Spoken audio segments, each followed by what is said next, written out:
is up? What is going on, everyone? David, SVA Card Collectors. Actually, a nice weekend in New York to be outside and just stare at people in their yards. That was really nice. Actually, there's a lot of people walking around that I noticed, but nothing too crazy that was done. But we're going to move right along, people. The passing of Don Shula. I think he was around 90 years old.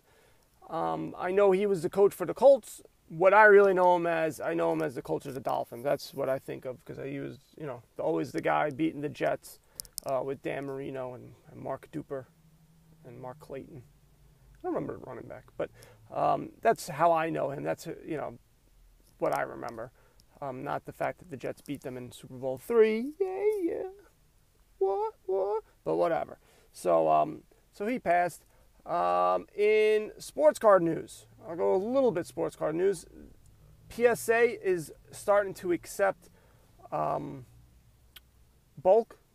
but nice little caveat, a little thing to put a little crowbar in the side of your rib, right in your ribs.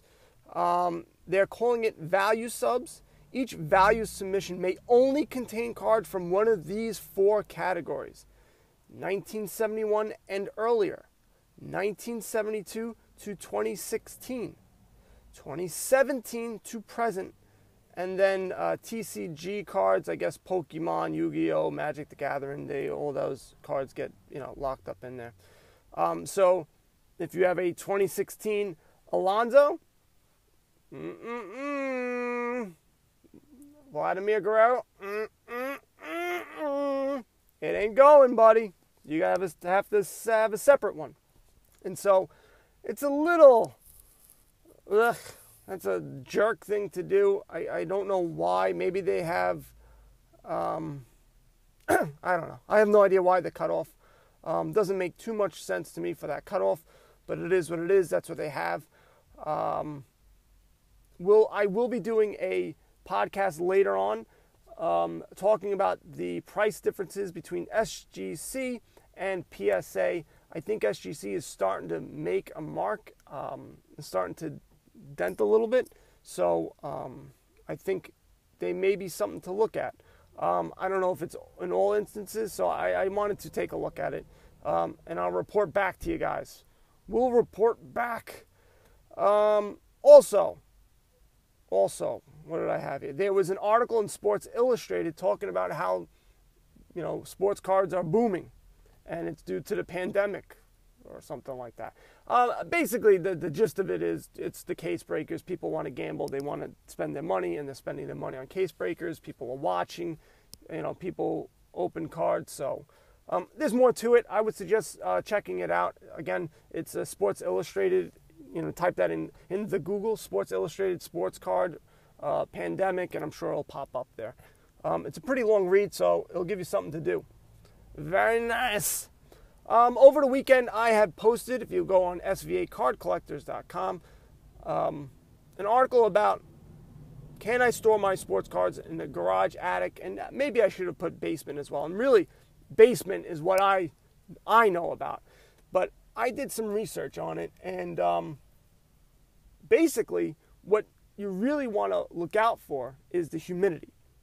And you're like, duh, Dave, everybody know. I didn't know exactly what's the terrible things, but humidity. And I remember when I was in my basement, my stuff, if I had a newspaper lying around, it would get destroyed. I had some cards, and they would get destroyed. And it was all that humidity. It was all the moisture in the air just destroying them. So, what do you do? If you put it in a garage or you put it in an attic, you're going to be susceptible to certain things. If it's especially an attic and you're in, where I live in New York, it's going to get really cold.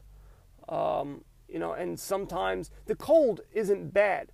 It's if all of a sudden there's a sudden change of temperature. So from cold to hot, and you have that condensation. The condensation will mess up your cards and will warp them.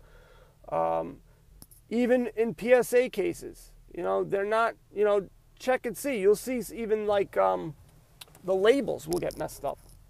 So that's what you need to watch out for.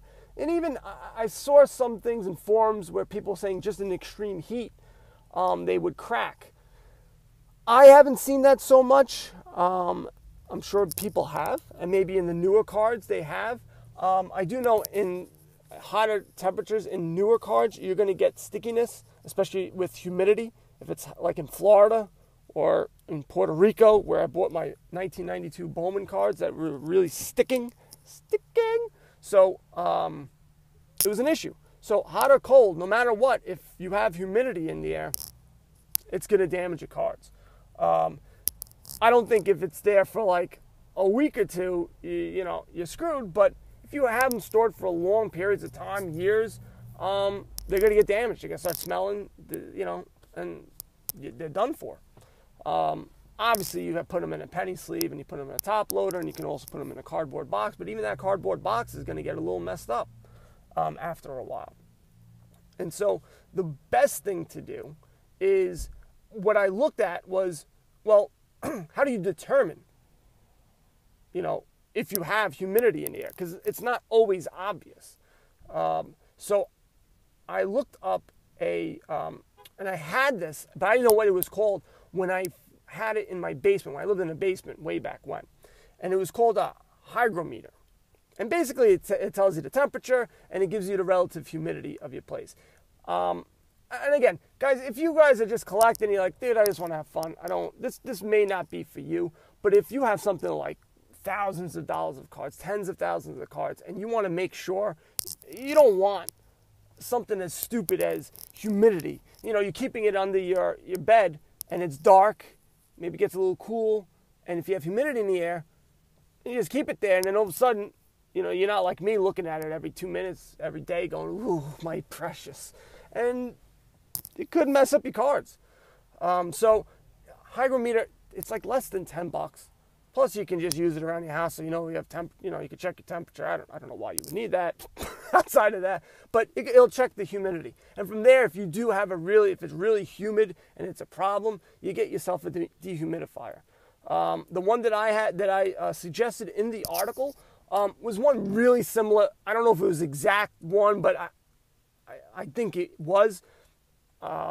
To the dehumidifier that I had, and it worked amazing. You could just even feel the difference in the temperature.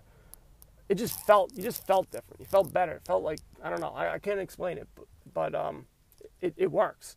So the only thing is you'll be dumping a lot of water out of the dehumidifier. So one thing is they make more expensive ones, which I didn't put on there. If you have nothing crazy, now you would want your humidity when you have the hygrometer. You'll be checking it. You want it at 50. So if you have 45 to 55 degrees, you're fine. I'm sure if it's at 60, you're fine. But if you really have high humidity, you're gonna wanna do something about it. Maybe even put it in a different spot. Maybe, all right, I'm just not gonna put it here. But it's probably more than not, you're gonna have it everywhere. So you get yourself a dehumidifier. They have stuff that you can pipe it straight to a drain, or it'll stop working, and then you'll know it's full. You take it, you dump the water out, you put it back in, and away you go with the dehumidifier. I'm telling you, it'll warp your cards. It will make them smell. You might grow mold. There's cases where I've seen there's mold on the plastic sleeve almost, like maybe it grew on the card and then it went on the plastic sleeve. So it is a problem. So just check out the article. I wrote a little bit about it. And also, if you have a lot of humidity and you have that stuff, don't store it in binders. You're going to have, it's going to be more exposed and it'll just go downhill quicker. If you don't have the problem, binders are great. You want to look through them. They do look nice. They even have graded binders where you can put your graded cards into these slots. I'm going to do an article on that eventually.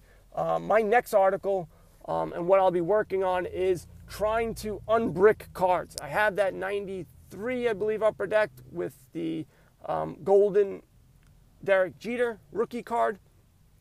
And I I opened up a box. If you check out my SVA Card Collectors YouTube, I'm sure it's there, where these things were sticking all over the place. So I'm going to try a couple of techniques to see if it works. None of them might work. They probably won't work, but I'm gonna test some things out, and we'll see how it goes. Guys, head over svacardcollectors.com, download the FlickChat app, and you guys know what to do. Buy some cards and go broke. Later. So I wanted to talk about a new marketplace that's about to hit the sports card scene called StarStock. StarStock is building a sports card marketplace aimed to be faster and cheaper for flipping sports cards than any other platform. This is a ground level moment, and StarStock is currently looking for people who want to be the first to sell their cards at launch of this new platform. They are offering 5% commission, no ingestion fees. You send in your cards, they do all the work and post for you. Cards are guaranteed and secured in a vault. You can choose to ship cards back at any time. They also have a little guy. He stands in front of the vault. Nobody can get in. Nobody can get out. I think his name is Pedro. StarStock will be a flipper's paradise. Ooh, a paradise. Where you can buy, flip, store, or ship cards with a click of a button. If you are interested in getting involved as a seller, contact Mike at mike@starstock.com. They're right now only looking for rookie cards and prospects of current players. Again, mike@starstock.com, or you can head over to their website, starstock.com. Okay.